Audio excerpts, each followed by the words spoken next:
इलाहाबाद की मधु की शादी होती है रामगढ़ के आनंद से। नेचर से कामचोर मधु के सामने जब पूरे ससुराल की जिम्मेदारी पड़ती है तो कैसे वो उससे बचने के लिए करती है एक नाटक। चलिए देखते हैं। अरे मधु, मधुरानी, जरा चाय ला और बेसन घोल ले, बादल बन गए हैं, पकौड़ी बना लेते हैं। ओह, अभी अभी तो दिन का खाना खाया है, अब पकौड़ी तल दूं? अरे इतना खाएंगी तो फट जाएंगी, चला तो जाता नहीं इनसे। तभी आनंद आ जाता है।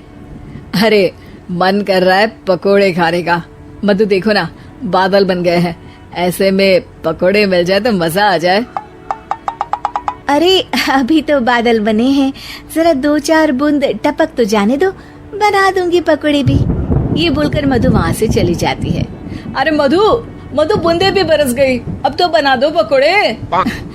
अरे बूंदा बूंदी तो रोज होती है, जरा जमकर बरसे तो पकोड़े तलने में और सिखाने में दोनों में मजा आ जाए। ये बोलकर मधु वहाँ से चली जाती है और मधु के साथ ही बूंदा बांदी कर बादल भी चले जाते हैं।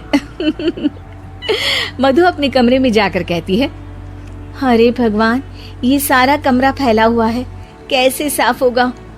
तभी मधु को आइडिया आता है और वो जोर जोर से चिल्लाती है, हे भगवान, मेरा 2000 रुपए का नोट कहाँ चला गया?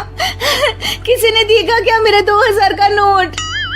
तभी वहां मधु की ननद और नौकरानी आ जाती है। अरे भाभी, मैं देख देती हूँ। कैसे देखोगी दीदी, सारा कमरा तो गंदा पड़ा है। अरे हटो ना, मैं साफ किए देती हूँ, मिल गया तो दे दूंगी। अब ननद और नौकरानी 2000 नोट के चक्कर में पूरा कमरा साफ कर देती है और नोट नोट खोया हो तब तो मिले। खैर, ये तो छोटे मोटे ट्रिक्स थे जो मधु काम से बचने के लिए करती, लेकिन अब आना था मधु का मास्टर स्ट्रोक, जिस पे वो अब सिर्फ बैठकर खाने के चक्कर में थी, और वो भी सास को ऑर्डर दे देकर। कैसे, चलिए देखते हैं।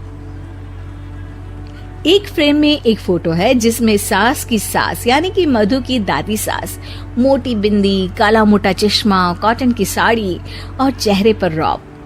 वहां उसी फोटो के नीचे खाट पर बैठी मधु, और मधु का गेटअप बिल्कुल वैसा ही था। मधु दादी सास की भूमिका में कहती है, अरे चंदावती, चंदा रानी, जरा चाय दे मलाई मार कर। मधु की सास यानी कि चंदावती कहती है, अरे इस नाम से तो सिर्फ मुझे मेरी सास बुलाया करती थी, ये कौन है देखूं तो जरा। अब सास मधु को अपने सामने अपनी सास की भूमिका में देखकर जोर जोर से हंसती है। मधुरानी, कोई तमाशा चल रहा है या ड्रामा? जाकर चाय लेकर आ। मधु जो कि ये दिखा रही थी कि वो सास की सास है या फिर उसकी आत्मा उसमें आ गई है, वो क्या करती है? चाय और मैं, वो भी तेरे लिए चंदावती। यही सिखाया है तेरी माँ ने। यार, एक तो डायलॉग बदल बहू, तू सास बनकर जो माँ पर सीधे चली आती हो, ये ओल्ड फैशन हो गया है, जरा अपडेट हो जा। और वैसे तू कुछ भी बन, उसके पहले चाय लेकर आ। अभी सास कुछ बोलती कि वहाँ मधुर के ससुर आ जाते हैं। वो मधु को देखते ही पागल सा हो जाते हैं। माँ, मेरी माँ, माँ तू वापस आ गई। अरे धत तेरी की, अभी एक का नाटक खत्म नहीं हुआ कि दूसरा आ गया।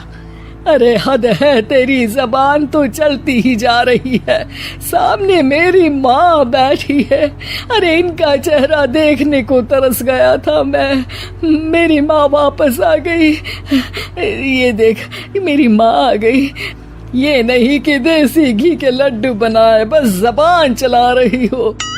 अरे जाने ते धनकलाल, इसे तो शुरू से ही बोलने की तमीज नहीं है।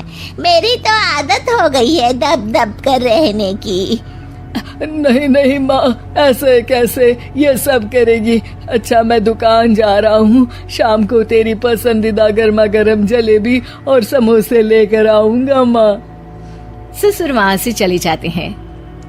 अब बेचारी सास अपनी ही बहू के नाटक में फंसकर सारा दिन सारी रात काम करती। लेकिन कब तक? एक दिन की बात है।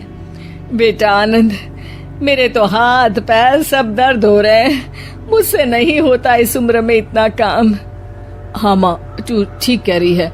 वैसे भी माँ, दादी को तो मरे अभी सिर्फ 5 साल हुए हैं, फिर मधु कैसे दादी हो सकती है?